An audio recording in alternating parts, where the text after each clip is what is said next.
সেই জন্য আমরা সবাই এখানে অত্যন্ত শান্তিপূর্ণভাবে অবস্থান করব। তো ওইখানে তারা রাতে গোপন মিটিং করতো, এই তথ্যটা চট্টগ্রামের ছাত্র জনতা জানতে পেরে ওইখানে যায়, গিয়ে দেখেছে পূর্বের সেট আপ, এদের কথা তথ্যটা ঠিক আছে, আওয়ামী লীগের সেট আপ আছে ওইখানে, শেখ হাসিনা বা শেখ মুজিবুর রহমানের মোড়ল আছে।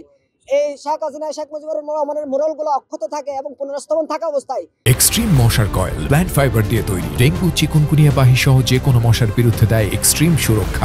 অভ্যুত্থানের কোনো শক্তি তো ভাই তখন আমরা এখানে অভ্যুত্থানের শক্তি স্বাভাবিকভাবে একটু ইমোশনাল হয়ে যাওয়াটা খুবই স্বাভাবিক একটা বিষয়।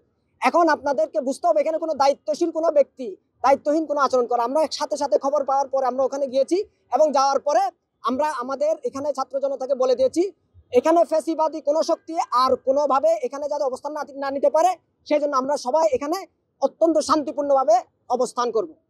এটা হলো আমাদের বক্তব্য। ধন্যবাদ সবাইকে।